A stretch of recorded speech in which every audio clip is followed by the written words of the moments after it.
Now, Helen is the daughter of the late George Bender, the brave farmer from near Kingaroy in Queensland. For a number of years, George fought the mining corporations attempting to protect his land for farming.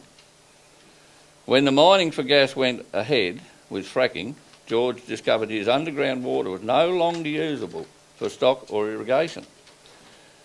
Now, the spirit of rural Queensland has not been poisoned like the water, because George's wife and family are actively fighting for farmers' rights. We're very privileged today to have Helen with us, today. Please make her welcome as she speaks about the battle for farmers' property rights. Thanks, Helen. Good afternoon. Thank you, everybody, and thank you for the invitation to come down and speak. So today, as per the introduction, speaking about landholders' rights, more specifically Queensland related, but I suspect that this will become a national issue. And I've titled the presentation, "Are We Awake to the Violation of Our Rights?" I want you to take a little walk with me across paddocks planted with the current season crop. And in your mind, you have pictured a shining sun, crisp, fresh air with only the aroma of rich, fertile soil, disturbed just from your footsteps. It is peaceful and it is relaxing, and you are imagining a place that you know best, a place that is surreal, and that place has a piece of your heart. This walk that you just took with me, I am but just a little girl who grew up in the 80s and 90s to parents who were true Australian farmers. And this paddock that we just took a walk across is owned by my parents, George and Pam Bender of Chinchilla. I grew up learning that I was living in the lucky country, that Australia was the fortunate, and that opportunities were endless and abound, and that my only concern was to obtain an education. And so this journey begins. As a little girl with so much wealth, of course not the wealth obtained through greed or the violation of rights of others, but that deeper wealth, the wealth that money cannot buy, wealth of living in a country called Australia. And as a little girl, I dreamed of, I can't believe this, vibrant colours and drawing and painting, and of pretty textiles and creating fashion for Hollywood superstars, or of just becoming a world-leading veterinarian. My grade 8 science teacher said to my parents actually, that Helen could be whatever she wants to be. She just has to put her mind to it. And so I made my choice, and I found myself graduating with an honours degree in engineering. And so it is with my mind that I put to the current issues that will bankrupt this lucky country, steal her of her wealth, and destroy the rights of all Australians. The system that has worked to silence our basic right, as human or animal, to clean food, air, water, or shelter. This is not a journey of how did we fall asleep, but are we awake to the violations of our basic human rights? We all have that special place in our hearts, and for one man, George Bender, it was Chinchilla, and that had a firm grip on his heart. And understanding the importance of this one location, this small town in Chinchilla, could be his entire world, where he stood to protect his rights for both now and into the future. And so, like the roots of an old oak tree, they ran deep and deeper than what we could ever imagine. And this journey starts 142 years ago, when George's great-grandparents on his mother's side, the Turners, they settled in Chinchilla, while the Benders arrived just a short 109 years ago in 1907. And John George Bender, this is George's grandfather, was one of the first businessmen to set up in Chinchilla. But the roots grew deeper in the soils of Hopeland, a district of Chinchilla, when George's parents, Lawrence George Bender, married Florence Turner, and they bought the property, Valencia, in 1940. 11 of 17 of their grandchildren completed their primary education at the Hopeland State School, all with the surname Bender. Plus, of course, George and his brother John also attended the same primary school. I was the last Bender to walk through those school doors. But now I stand in front of you here today on behalf of my father, George. During these early settlement days, chinchilla was in the heart of the prickly pear infestation, and the land around the area in places was impenetrable. And this battle against nature took decades to bring under control. Farmers know and understand the battle with nature of floods, of droughts and plagues. And such battles are a fact of life when you become a farmer for your country. Now, I tried to picture chinchilla that I've known all my life covered in prickly pear, and in my research I learnt that there were only a few people in chinchilla who believed that in the height of the problem that the prickly pear could be beaten, and there were many skeptics who thought otherwise. So I asked myself, is history repeating? Is the gas well the prickly pear of the 21st century? And are there only a few of us who believe that this noxious weed can be eradicated? But what did it take to eradicate the prickly pear? So in 1839, the cactus was introduced from Texas, USA as a pot plant. By 1901, 4 million hectares was infested by the prickly pear. In following years, there was lots of rewards for solutions. By 1920, the prickly pear was spreading at a rate of 400,000 hectares per annum. Now over 24 million hectares of land was infested. This would represent about 14% of Queensland. There was more efforts and experiments were tested, failure after failure. 1926 saw the cactus blaster introduced, with 2 million eggs introduced around chinchilla. By 31-32 is when it was recognised that the cactus blasters was a sure destroyer. So this timeline neared on a century. However, it was more of a battle that took about 4 decades. Many attempts, many failures. But the importance was that the people never gave up. So for the people who are battling the unconventional gas industry, we too must keep trying. We must keep trying new experiments, bring in new people, try new angles. We must never tire. We must never let go. We must look forward, keep our eye on the prize to eradicate the 21st century prickly pear, the gas well. And it was George's family who helped fight the prickly pear and basically give the region its chance that it has today. I also found that in 1909, I found an extract from a selector's diary. A selector was an English immigrant who took up a selection of land near Chinchilla, and he was facing the prickly pear and land clearing, and these were his words. I consider myself and the family trapped on the property, deliberately by the government, as it should have known. The conditions imposed were worse than slavery and impossible to be accomplished, and any smaller area would not have been sufficient to make a living on according to the market values of commodities. People are saying this today about the gas well. They feel prisoners on their own farms because they cannot no longer sell, nor can they use their property with banks to try and obtain more financial assistance from the banks. It is Hopeland. Hopeland, the name is coined, or is believed to be coined from the phrase, land of hope and glory, which the early settlers considered reflected their aspirations for the future. Hopeland, as we know her today, is at serious risk of losing all that hope and glory, stolen by the short-term aspirations of multinational corporations. What will be the future of Hopeland? What will be left of her glory, and what will remain of her hope if we are to remain silent? The property Valencia within Hopelands holds tales of pastoralism and perseverance, of stories of drama and struggles. Her soils are drenched in the blood, sweat and tears from each of her masters, transforming her from a property of scrub and prickly pear unable to support life to a property that now supports millions of lives through the crops that are reaped each season. Every tale and story, each drop of blood, each bead of sweat and each trail of tears all include one character by the name of George. His roots ran deep in the soils of Chinchilla, along with his heart, and that is why he stood his ground. Now, discovery is always an exciting time, and in 1844, the existence of coal in the district was discovered along the regions of Charlie's Creek. And in 1915, Warra saw the first production coal mine. Gas was found at Brigalow in 1928, but not sufficient to be commercial.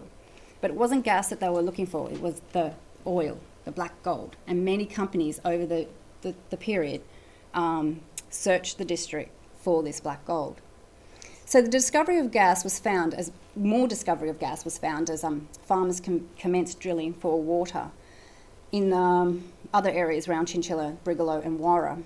And in September 1945, the local press reported that a new bore that had been sunk near Brigalow had a flow of natural gas of a pressure believed to be greatly in excess of that of any other bore in the Chinchilla district. It was struck at 100 metres down, and 3 samples of the gas were taken for analysis purposes. The pressure of the gas was such that a 76 kg man sitting on a kerosene tin was unable to sit on the bore and being lifted off within seconds by the pressure. At the same time, a Hopeland farmer in Bullock's bore and other bores in Hopeland had gas with high methane content, and tests showed that the gas contained about 85% methane, and it was believed, locally at least, it was therefore suitable in a power station. In 1947, the Department of Mines announced that the gas was not suitable for commercial application, and nothing would become of this possibility until 2005. Enter QGC. Now, this is George Bender's story against the gas industry. And there is no other person in the world that could better tell his story than the man himself. So I'd like to introduce George. George Bender from Hopeland is a district here. It's about 22 k's southeast of Chinchilla. Now, landowners within the district have been considered by the government and the industry to be within the zone of sacrifice, thus enabling the rollout of an extractive industry.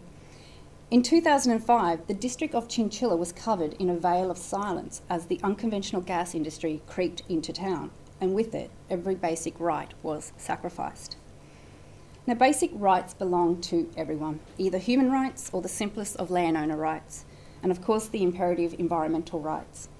And these basic rights are what we have come to expect. It is often the case in this public debate between people and the unconventional gas industry that we see the overlapping of all these basic rights, as clean water, air, food and shelter are all elements in their own, are all elements that have their relevance across the basic rights for human, animals and the environment. Now, George Bender was just one landowner who stood his ground. His rights, his human rights, his property rights, and of course for environmental and animal rights.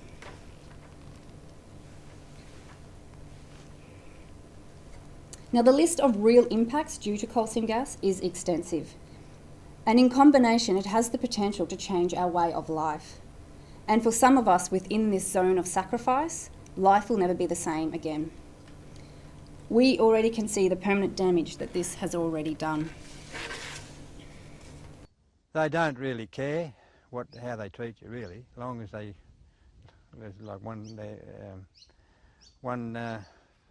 representative of the company said, look, if you get a negative effect of CSG, well, so be it, cop it and move forward.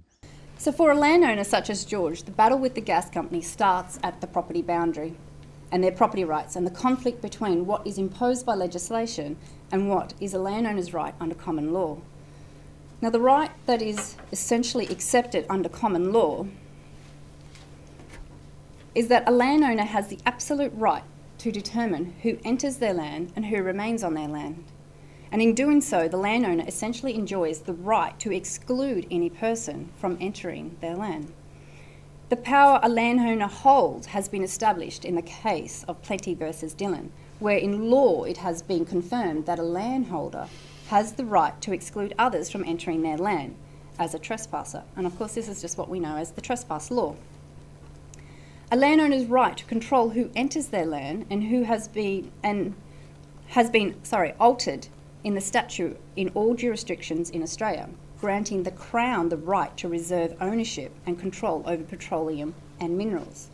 So now we are in a situation where the state of Queensland holds Crown rights over the coal seam gas under your land, and this is under section 26 and 27 of the Petroleum and Gas Act. So this means that under this system, there is now the situation that has allowed separate interests to be held over a single property. This concept, known as fragmentation of property rights, means that the land can be owned by a farmer as a freehold interest, yet entitle a petroleum company to hold a title that allows it to enter the property and search for resources. So while on one hand we have trespass laws under common law protecting the rights of landholders, on the other we have a government who are legislating in opposition to the basic property rights. So this access right and the right to say no, what went wrong? There was a real concerted effort to deceive landowners by a deceptive rumour that there was no right to say no to access to this industry. There was no right to veto any activity on your land via the myth that the farmer just owns the topsoil. Correction. A landholder owns the title of the land. There is no measurement of depth to that ownership.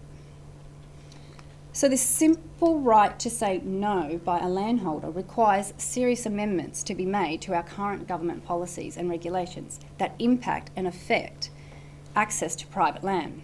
And these sections of the Act that require landowners to engage in compulsory negotiations with resource companies. So this compulsory negotiation inflicts such a disparity in power upon a certain segment of the community. The term compulsory removes our right to freedom and ownership, and it forces a society away from democracy. So in order to restore the basic property right, we need to establish conditions for fair commercial negotiations. The importance of the right to say no and to be able to express that an offer is not commercially viable will provide some control and return of power to the landowner to enter into negotiations on a true commercial basis without the fear or the intimidation tactics or bullying or threats. Currently, the manner of negotiations is best explained by George. And I just reckon it's all one-sided for the resource companies. And the time has come for veto. You know, I really think it's about time the government got their acts together and said, look, if a farmer doesn't want coal seam gas on it, wells on his property, that's it, go.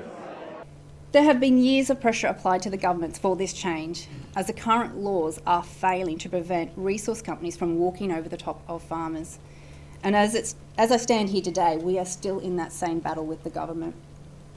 Just to implement changes within the legislation to grant fair and reasonable balance during a compulsory negotiation stage.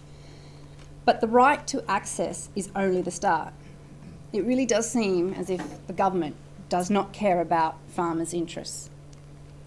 The governments, I don't care which one it is, they don't really care. They make out they care about agriculture. Now, in keeping with the landowner's rights and just stepping through the gates of access, and let's review the rights of a landowner within their titled boundary. Now, surely a landowner who is forced into a compulsory negotiations would then be granted fair and reasonable rights within their boundary lines. Should a landowner be entitled to have the right to say where activities occur within their property boundary or not? A ruling that has allowed advanced activities 200 metres from your home. Now, this legislation will remove amenity from your home. It will allow a very noisy, dusty, poisonous gas activities only 200 metres from your home. We'll be living in a gas field, it's simple as that. And actually the government now is going to allow the companies to put gas wells within 200 metres of residence. Now that's just stupidity. No common sense in that decision whatsoever. A more frightening situation is where a resource company is allowed to enter a property while a case is being heard in the land court without any conditions in place. So a company does not actually have to wait for any ruling by the land court prior to accessing a property to undertake activities. Is this fair and is this reasonable? It's possibly and probably as fair and reasonable as when a resource company requires no agreement to undertake preliminary activities across your entire property. George had both QGC and Origin Energy undertake preliminary activities across his property, Chinta. Where are the rights for a landholder in this situation? or the resource companies to pay in full all reasonable professional fees, but only if the landowner signs an agreement. And as to what is considered reasonable is of a point of much contention. The Queensland Resource Council and APIA are currently lobbying the government to propose a cap to these professional fees. So while one party has a team of experts, advisors, a full-blown out team of professionals, a landowner is only entitled to basic legal, bit of valuation and basic accounting fees. Just recently there's been an amendment. Landowners who are dealing under the Water Act may now be entitled to some form of hydrologist service that will be paid by the resource company. That's only just recent. Now, so just watch out if you're a landowner and you do require expertise outside of basic accounting, which we required, or you needed some other sort of environmental expertise. So let's not forget this, the GST component. Resource companies will not pay the GST component. So landowners are limited in their expert advice that they receive, and frequently landowners do not have the financial capacity to pay for this expert advice that's needed to be properly and fully informed. Are landowners entitled to are they entitled to the right to negotiate based on being fully informed? And is it a right in Australia to make decisions based on facts as opposed to assumptions?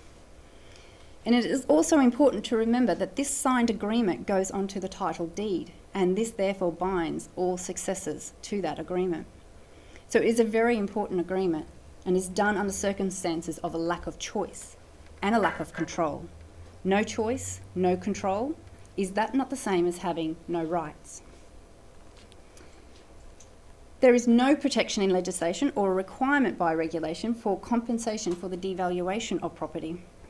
And this is even made more difficult for landowners who have no activities, coal seam gas activities, on their property, but are surrounded by coal seam gas activities. Properties are becoming unsaleable. So the only option maybe is for an absentee landholder who may be interested in purchasing a property. Now, is this not a right that has been taken away? The inability to sell a piece of land due to the activities of another, activities that the government has legislated to be compulsory. And what about the landowner's time? Why are landowners not being compensated for their time? Two full days a week dealing with the EHP or the companies or the coal seam gas companies and all that. It's just...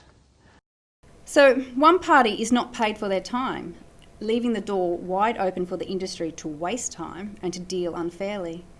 Who has the right to determine what your time is worth to your business?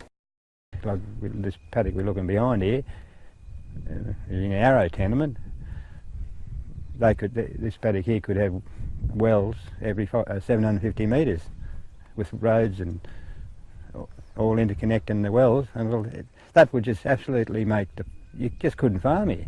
So if the government's allow that to happen, a fellow might as well just walk off the land and say, right, have it. So by August 2006, the Chinchilla News wrote, Chinchilla cotton grower George Bender received a compensation agreement but has refused to sign it. He was much happier planting cotton, wheat, barley and sorghum back in the days before QGC entered his life.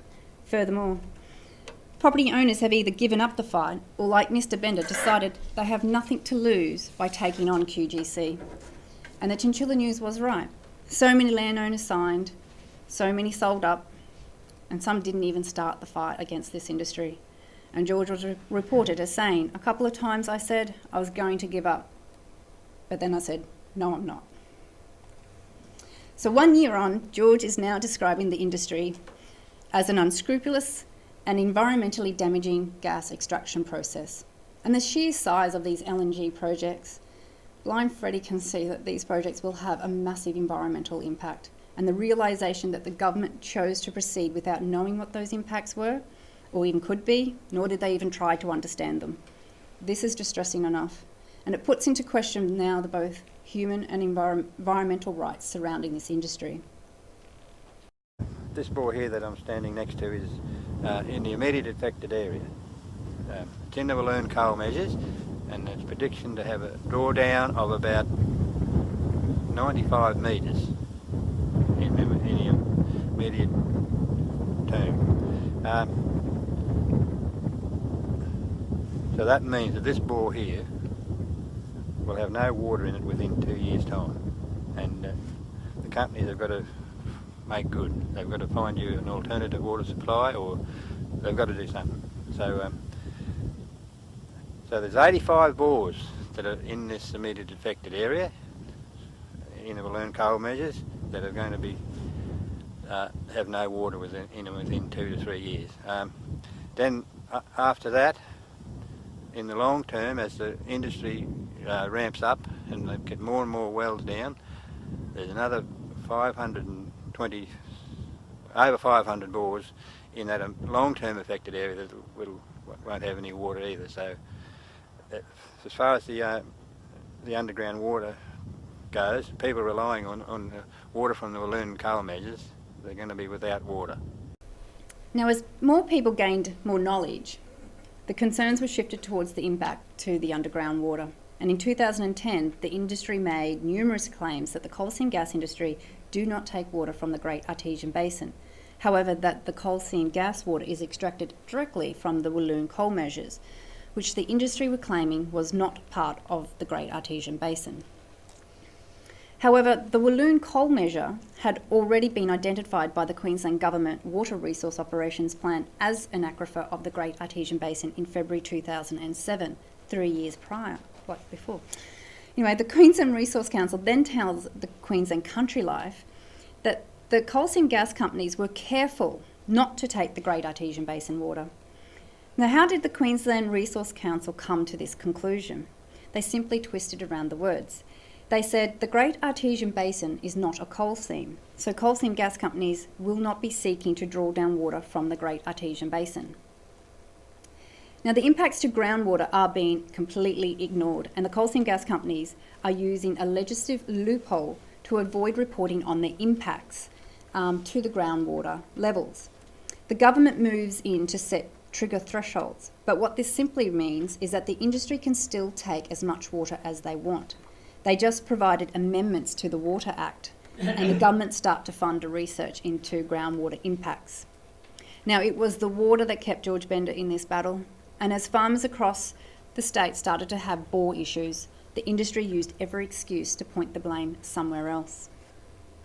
The loss of access to clean, reliable bore water is a straight-out violation of landowners' property rights, but it is also a violation of human and animal rights and environmental rights. On the 17th of May 2012, the draft Underground Water Impact Report was released, and George learns that 2 of the 3 of his water stock and domestic bores on Chinta were within that immediate impact area, meaning that that trigger threshold of 5 metre drop would occur within the first 3 metres, and a total of a 95 metre drop and 105 metres to his bores. And that the 3rd bore would be impacted in the long term, meaning after 5 years, and this would then render his property waterless. Now, just due to coal seam gas activities, landowners are losing their allocation rights to water. This bore here, it's on the property, it's an asset, and if they're taking it away from you, the government doesn't seem to worry about that. All they think about is getting the gas, and that's it. So what options were available to George? Now, there was no aquifer above the Walloon coal measure, otherwise that would have been tapped in initially. So the only option was to obtain water from a deeper aquifer in the Great Artesian Basin, like maybe the Hutton Sandstone. But such an option was not open due to the water resource or the Great Artesian Plan in 2006, which restricted any further developments of most aquifers in the Great Artesian Basin. I don't believe that that's a coincidence that the government chose to remove the rights of landowners to access groundwater when they knew coal seam gas was coming in to have unlimited water take. I don't think that's a coincidence. Under Queensland legislation, the PNG Act overrides any water planning legislation, meaning that the industry is able to take or interfere with this water.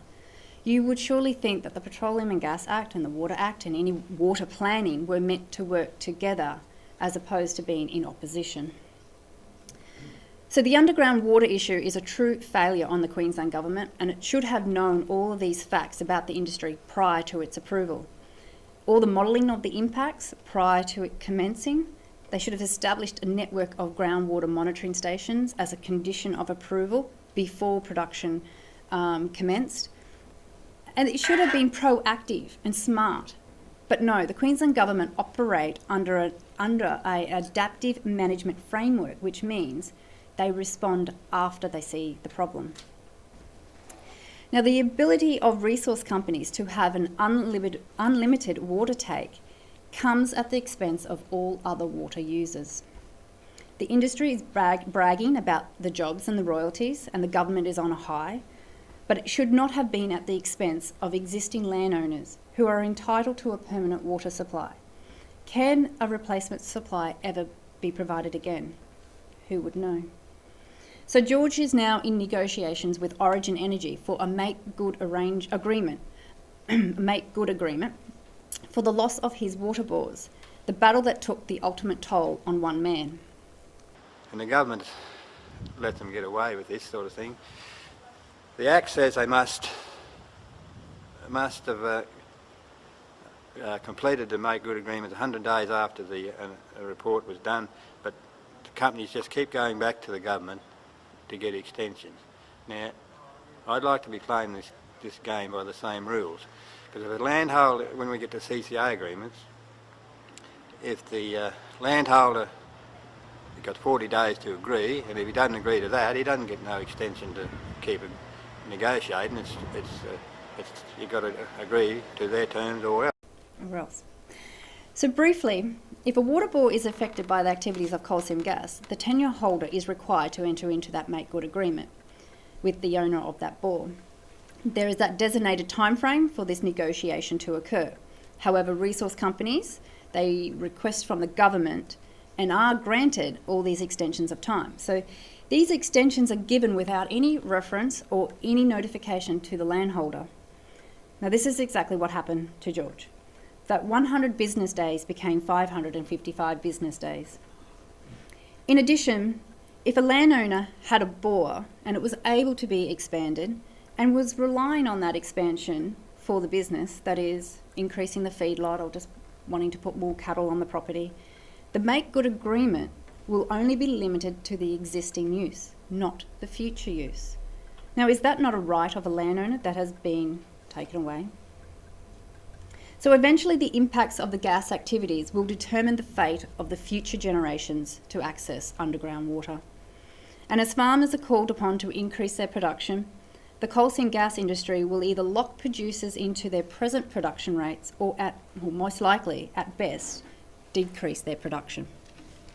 So clearly the rights of landowners are not being protected at any stage, and as one bore after the next will be negatively impacted by coal seam gas and the depressurisation of the Great Artesian Basin, it will turn water bores into kicking fountains. This is a sub-artesian bore. It means it must have a pump to bring the water to the surface. However, you can see that the gas pressure is bringing this water, contaminated water now, because it's got free migrating gas. It's just naturally bringing the water to the surface. Now, the Condamine River. Now, George stood on the banks of the Condamine River and reported to Four Corners that he had never seen the river bubble like this before. Old-timers like George Bender have never seen anything like it. Never seen it before. And other farmers in the area have seen it? All the other farmers said they've never seen it like that before. So is it natural then? Well, if it was natural, wouldn't it be there all the time? And George was absolutely correct, as the methane has found a natural fault line to the river, meaning that if the bubbling was natural, it would have been doing it all the time. What we are witnessing is the depressurisation of the Great Artesian Basin and the dewatering of the Walloon coal measure, yet the industry is still yet to come clean on this. There is a real risk that landowners will lose their riparian rights, as the dewatering of the Great Artesian Basin will cause environmental harm to this river. We now see the overlapping of property and, again, environmental rights. But what is also of great concern to landowners is the exposure to future liabilities, especially surrounding food quality standards. There is no insurance to protect livestock industry against contamination by chemicals that are not approved to be used in the agricultural industry. Yet it is up to the landowner to sign a national vendor's declaration declaring that their livestock is free from contaminants. Neither the government nor the industry will indemnify landowners from this high risk. And why is that? Because it's a high risk. Biosecurity and weeds. The industry is able to negate any possible liability originating from their operations by simply supplying a weed certificate. What this system means is that the industry is able to set up and self-regulate their liability with no independence at all. So where does this leave the farmer when he's faced with a biosecurity risk, a weeds or an outbreak in something like foot and mouth disease? Now, for landowners who are on strategic cropping land or on good quality agricultural land, the government has set up loopholes. Any protection that could have been applied to protect prime agricultural land was not applied retrospectively. So any petroleum lease that was granted before the 13th of June 2014 was exempt from any strategic cropping land legislation. You've got a well 750 metres. Now you've got a, we'll say, 300 hectare paddock, cultivation, and you've got to plant it and spray it. Now, it just makes it, it'll make it impossible. Well, it won't make it impossible, but it'll be just damn right very, very hard, because they'll have all these roads, wells joined up. They'll be joined up with gravel roads, and they're not in a straight line. And nowadays, all the machinery is all GPS. It's all auto steer, and set on. You'll have everything set on 2 metre centres or 3 metre centres. It'll just completely interfere with the running of the property. But that doesn't seem to matter. As long as they get wells in and get the gas out of the ground, that's what matters. In actual fact, we said to the companies, well, look, how about moving some of these wells? And they just said, oh, well, look, you'll lose too much gas. We'll lose too much gas, so they just have to go there. And that was a lie. So Valencia, the property that George has lived his entire life on, is now in the middle of a 320 square kilometre excavation caution zone, an area that landowners are not able to dig more than 2 metres without first contacting the government. Link Energy was provided with approval for a pilot trial underground coal gasification plant located in Hopelands, an experiment that ended with them being awarded, of course, the title of becoming the Queensland's largest environmental disaster in history. But strange things started to occur years before the government investigation into the world's best practice and highly regulated industry. It was George who started to speak up about his concerns, and he was the first to do so publicly. By June 2011, Peter Bond, the Link Energy CEO, wanted to shut George up with an alternative agreement of a $7,500 air conditioning unit. George refused the offer. Peter Bond immediately threatens George with a legal notice to shut up or be shut up. And you can read the letter, or part of the letter there, which says that he would be possibly charged and is going to be reported to DERM and declared as a vexatious complainant, and legal actions for damages if he continued. So what did Bond not want George to share? The health impacts that were experienced included an odour that would wake you from the deepest sleep, burn your eyes and made breathing difficult. Plus there was the impact to livestock. Animals had difficulty breathing, eye issues, and there was a number of deaths, including health impacts to the wildlife, such as the birds. And any good farmer, you undertake your own investigations. And autopsies and the vet disclosed that whatever is killing the livestock will kill humans too. And it was an environmental issue. Not only animals, animals have. I don't pig, I know that I've had pigs all my life. And there's some things there that are happening that I've never seen happen before. Since all this stuff. Give us some examples if you have one. Well, you go down to feed your pigs in the morning, come back half an hour later, here they are gasping for breath. and they just go like that. Heart attack, it is. They go through heart attack. To me, it's like underground coal gasification. It shouldn't be anywhere near prime agricultural country. Well, actually, to my way of thinking, it shouldn't be allowed anywhere. It just shouldn't be allowed. It's not a very nice industry to be around. Right, because after a couple of years we used to cop a terrible odour from that plant. At first it was denied by the Link themselves, but it was proved that the odour that we experienced did come from there. So in February 2015, Link Energy was committed to trial on 5 criminal charges of environmental damage. Landowners in Hopeland are now facing an excavation caution zone with carbon monoxide, hydrogen and hydrogen sulphide lurking underneath. This is more than just an environmental harm. Yet again, the government are involved in the complete violation of human and animal rights to clean air, water and food. The final consequences are still yet to be witnessed. And of course we are left in the position of... continue with the investigations and wait and see. And we wait and see if the government will continue to allow the same contaminated soils to be drilled by coal seam gas companies. Now, having roots that ran deep in the soils around Chinchilla, the truth is there are not many people who can really understand the full impacts on oneself and what it takes to continuously stand your ground and your rights. Well, can't keep it out of your mind. It's you just can't keep it. You think about it just about all day, every day sometimes.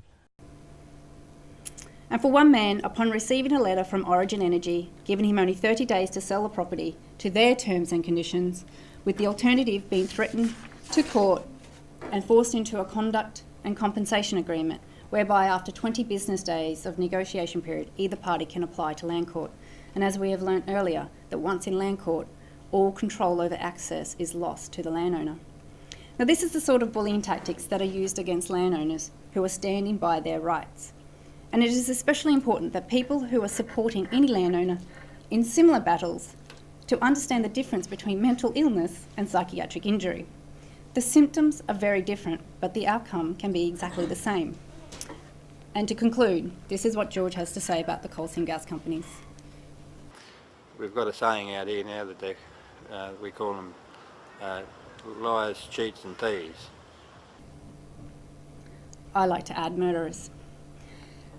When landowners are forced to accept such agreements with a gun to their head, it is clearly a breach of every human right and therefore does fall under the external powers component of the Constitution.